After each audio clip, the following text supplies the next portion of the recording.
Garladinne police station పరిధిలో traffic నిబంధనలను పాటించని వాహనదారులకు కౌన్సిలింగ్ నిర్వహించిన డీఎస్పీ వెంకటేశ్వర్లు పోలీస్ సిబ్బంది. అనంతపురం జిల్లా గార్లదిన్న మండలం పోలీస్ స్టేషన్లో Anantapuram rural DSP Venkateswarlu media సమావేశం ఏర్పాటు చేయడం జరిగింది.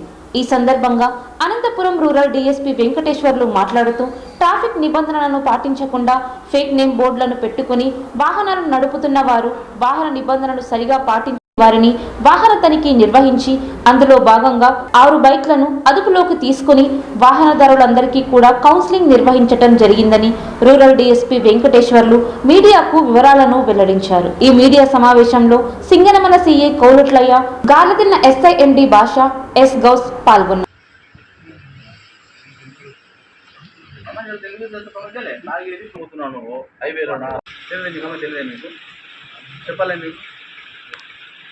జ్ఞానమండలి కొంచెం మీకు పట్టుకుంటే చేద్దండి.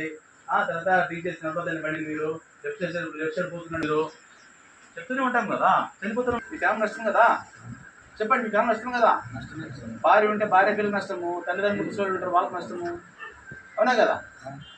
తెలుసుకోవాలి కదా మీరు. దాని గురించి చెప్పాలా మీకు? చెప్పండి. ఏ బాబు నువ్వు కూడా మెసేజ్ చెప్పాలి మీకు, బాగా డబుల్ డాబుల్ నీకు.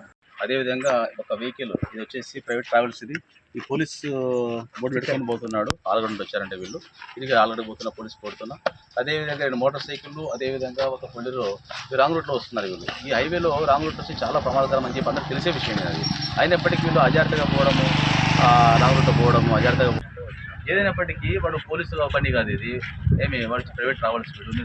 హైవేలో ప్రమాదాలు ఎక్కువ జరుగుతున్నాయి. బ్లాక్ స్పాట్స్ అయితేనేమి, మిగతా స్టేట్ రోడ్ అయితేనేమి, ముఖ్యంగా ప్రజలకు చాలా అవగాహన కల్పిస్తున్నాయి మేము. ఓపెనింగ్ ముఖ్యంగా డ్రంక్ అండ్ డ్రైవ్ అంటే తాగి బండి నడపడము, హెల్మెట్ పెట్టుకోకుండా బండి నడపడము, అదేవిధంగా ర్యాష్ డ్రైవింగ్ చేయడము, అదేవిధంగా సెల్ ఫోన్ డ్రైవింగ్ చేయడము, లాంగ్ రూట్లో ప్రయాణం చేయడం, ఇవన్నీ ప్రమాదాలకు ఇవన్నీ కూడా కారణాలు ఉంటాయి. సో కాబట్టి మేము ఒకటే చెప్తున్నాము ప్రజలకి, చాలాసార్లు డైలీ చెప్తూనే ఉన్నాము, మనం చెప్తున్నాము.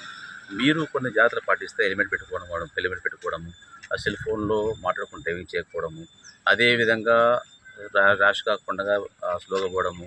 మనకు 2 లేన్ ఉంది మనకు హైవేలోన, దాంట్లో పోతే ప్రమాదం జరగవు. చాలామంది ఈ యొక్క రాంగ్ రూట్లో రావడము, ఇవన్నీ ప్రమాదాలకి కారణాలు అవుతున్నాయి. సో మేము ప్రజలు కూడా విజ్ఞప్తి చేస్తున్నాము.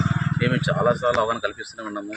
అయినప్పటికీ ప్రజల యొక్క నిర్లక్ష్యం వల్ల చాలా ప్రమాదాలకు గురవుతున్నారు. సో ఇది యొక్క ముఖ్యంగా ఈ ఓవర్లోడింగ్, ఈ యొక్క కూలీలు అంటారు వీళ్ళు, ప్రమాదం గురవుతుంది. ఈ మధ్యకాలంలో చూసాము, ఒక లారీ వచ్చి కూలీలను కొడితే దాదాపు 20 మందికి గాలైనాయి. అదేవిధంగా తరగాసిపల్లిలో కూడా ఒక బస్సు వచ్చేసి ఒక ఆటోను కొడితే 8 మంది చనిపోయినారు. ఈ విధంగా చాలా ప్రమాదాలు జరుగుతున్నాయి. ముఖ్యంగా కూడా చెప్పే ప్రజలు ఒకటి, మేము ప్రజలకు కూడా అవగాహన రావాలి, ఖచ్చితంగా అవగాహన రావాలి. పిల్లలు కూడా పెద్దలు చెప్పాలి, ర్యాష్ డ్రైవింగ్ పోవద్దని చెప్పేసి, హెల్మెట్ పెట్టుకోమని చెప్పేసి, అదేవిధంగా సెల్ ఫోన్ డ్రైవింగ్ చేయకూడదని చెప్పేసి, డ్రింక్ చేసి బండి నడపద్దని చెప్పేసి. ఇవన్నీ కూడా ప్రమాదాలు జరగకుండా ఉండడానికి ఇక తల్లిదండ్రులు అయితేనేమి, ఇంటి పెద్దలు అయితేనేమి, వాళ్ళందరూ కూడా అవగాహన కల్పించాలి. మేము కూడా చాలాసార్లు చెప్తూనే ఉన్నాము.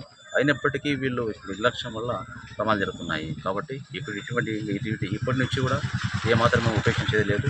లాంగ్ డ్రైవింగ్ అయితేనేమి, హెల్మెట్ డ్రైవింగ్ అయితేనేమి, సెల్ ఫోన్ డ్రైవింగ్ అయితేనేమి, డ్రింక్ చేసే డ్రైవింగ్ అయితేనేమి ఖచ్చితంగా పట్టుకుంటాము. ఈరోజు కూడా మేము హైవేలో చెక్ చేస్తుంటే 2 మోటార్ సైకిళ్ళు, ఒక బండి రాంగ్ రూట్లో వస్తుంటే పట్టుకున్నాము, కేసు నమోదు చేస్తున్నాము. అదేవిధంగా ఒక ప్రైవేట్ ట్రావెల్స్ ఆలగడ్డ నుంచి ఫంక్షన్కి వచ్చారు. ఈ ప్రైవేట్ ట్రావెల్స్ పోలీస్ బోర్డు పెట్టుకొని ఇది బండి తీసుకుపోతున్నాడు. ఇది కూడా పట్టుకున్నాం, దీనికి కేసు నమోదు చేస్తున్నాం.